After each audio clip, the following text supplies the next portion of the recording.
வணக்கம். இன்னைக்கு ஒரு 2200 வாட் பிஎல்டிசி மோட்டார் சர்வீஸ் வந்திருக்கு. திருச்சி மாவட்டம் முசிறிலேருந்து சர்வீஸ் வந்திருக்கு. இது நம்ம போட்டது கிடையாது, அவங்களே வந்து ஆன்லைனில் பர்ச்சேஸ் பண்ணி போட்டிருக்காங்க. ஒரு 3 மாதம் தான் ஓட்டியிருக்காங்க. அதுக்கப்புறம் மோட்டாரை கழட்டி வெளியே வச்சுருந்துருக்காங்க. கம்ப்ளைண்ட்டு அப்படின்னு சொல்லிட்டு கால் பண்ணார். மோட்டார் லைட்டாக ஷேக்கிங் இருந்தது, ஆனால் வந்து பார்த்திங்கன்னா ஒர்க் ஆகலை. இப்போ தான் பிரித்து எடுத்திருக்கோம்.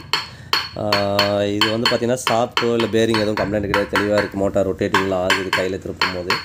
போர்டு கம்ப்ளைண்ட் இருக்க வாய்ப்பு இருக்குது. இது பழைய model board, open type semi mould board. இது போர்டை பிரிச்சுட்டு புது போர்டு செட் பண்ணி ஒர்க் ஆகுதா இல்லையான்னு சொல்லிட்டு செக் பண்ணிவிட்டு மோட்டார் எந்த அளவுக்கு ரொட்டேட் ஆகுது, தண்ணி எப்படி பம்ப் பண்ணுன்னு சொல்லிட்டு பார்ப்போம். மோட்டாரில் போர்டு வந்து சேஞ்ச் பண்ணியாச்சு. ஃபுல் மோல்டில் 1500 இருக்குது, 1600 போர்டு 2 வெரைட்டி இருக்குது.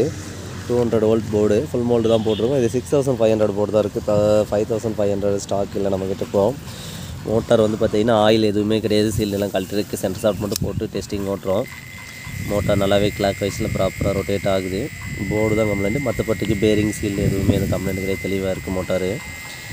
ஆயில் ஃபில் பண்ணிவிட்டு பம்பையும் கனெக்ட் பண்ணிவிட்டு மோட்டார் எந்த அளவுக்கு பம்ப் பண்ணுது வாட்டர்ன்றதை பார்ப்போம்.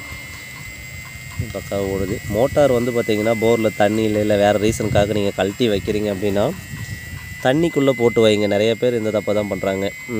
என்ன ரீசன்னா, கழட்டி கொண்டு வந்து வீட்டுக்குள்ளே வச்சுறாங்க. சப்மர்சிபிள் மோட்டார் பொறுத்த வரைக்கும் தண்ணிக்குள்ளே போட்டிங்கன்னா அது சேஃபாகவே இருக்கும், ஒன்றும் தொந்தரவு இருக்காது. ஏன்னா நீங்கள் தண்ணி இறச்சிட்ருக்கிற மோட்டாரை கொண்டு வந்து அப்படியே வச்சிங்கன்னா அந்த தண்ணி உள்ளே இருக்கும். எப்படியாச்சும் ஏதாச்சும் சீல்டுலேயோ இல்லை இம்ப்ளர்லேயோ எங்கேயாச்சும் தண்ணி இருக்கும். அது அப்படியே பார்த்திங்கன்னா தண்ணி ஃபுல்லாக காஞ்சி ஒரு லேயர் மாதிரி ஃபார்ம் ஆகிடுச்சு அப்படின்னா மோட்ரு போடும் போது உள்ளே இருக்கிற ஐசி டயோடு ஏதாச்சும் ஒன்று அடி வாங்கும். இன்டர்னல் கண்ட்ரோலாக இருந்தாலும் சரி, எக்ஸ்டர்னல் கண்ட்ரோலாக இருந்தாலும் சரி, தண்ணிக்குள்ளே போட்டு வச்சிட்டிங்கன்னா அந்த மாதிரி எதுவும் பிடிக்காது.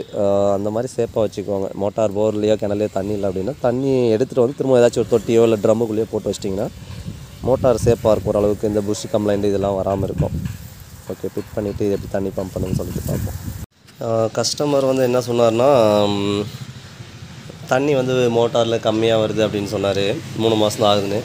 இந்த மாதிரி தண்ணி கம்மியாக வரும்போது ஒன்று இம்ப்ளர் தேஞ்சிருக்கும், இல்லை அப்படின்னா இம்ப்ளர் திருப்பி போட்டிருப்பாங்க.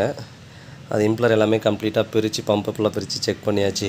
இம்ப்ளர் எதுவும் கிடையாது, ஒரு பாலிகிறிஸ்டலின் பேனல் போட்டிருக்கிறோம், அதனால் தண்ணி கம்மியாக வரலாம். இம்ப்ளர் எதுவுமே திரும்பல, எல்லாமே தெளிவாக இருக்குது. தேயவும் இல்லை, 3 மாதம் தான் ஓடி இருக்குது. பேனல் வந்து பார்த்திங்கன்னா என்ன பிராண்ட் போட்டிருக்கான்னு தெரியல. பாலிகிறிஸ்டல்ன்ற போது பார்த்திங்கன்னா வாட்ஸ் கம்மியாக இருக்கும், அதனால் தண்ணி கம்மியாக வரலாம். ஒன்று. ரெண்டாவது, போரில் வந்து ஈல்டு கீழே இருக்கலாம். 100 அடி 200 அடி கீழே இருந்துச்சு அப்படின்னா ப்ரெஷர் கம்மியாக வரலாம். இந்த மோட்டாரோட கெப்பாசிட்டி ஒரு மணி நேரத்துக்கு 6000 லிட்டர் தான். தண்ணி ஒரு 200 அடிக்குள்ளே இருந்துச்சுன்னா 6000 லிட்டர் எதிர்பார்க்கலாம். 300 400 போச்சுன்னா ஒரு 5000 4000 இந்த மாதிரி போகும். அதே வந்து கீழே 500 அடி 600 550 போச்சுன்னா 2000 லிட்டர் 3000 லிட்டர் தான் எதிர்பார்க்க முடியும். ஓகே, பம்பு பூரா கனெக்ட் பண்ணிவிட்டு மோட்டாரையும் பம்பையும் கனெக்ட் பண்ணிவிட்டு எப்படி தண்ணி ரொட்டேட் பண்ணுது, தண்ணி எந்த அளவுக்கு ப்ரெஷர் வருதுன்னு சொல்லிட்டு பார்ப்போம். மோட்டார் எல்லா ஒர்க்கும் முடிஞ்சிருச்சு. டெஸ்டிங்காக போட்டுங்கிறோம். வெயில் சுத்தமாக கிடையாது, ஃபுல்லாக டல் கிளைமேட்டு தாங்க. பேனல் நான் 3 பேனலில் தான் லைன் கொடுத்துருக்கோம். 8 பேனலில் கொடுக்க வேண்டியது. ஃபஸ்ட்டு செக்கிங்கிறதுனால 3 பேனல் கொடுத்து டெஸ்ட் பண்ணிக்கிட்டு இருக்கோம். இது வந்து பார்த்திங்கன்னா தண்ணி மீடியமான ப்ரெஷரில் வருது. ஓகே, நன்றி. அடுத்த வீடியோவில் சந்திப்போம். பாய்.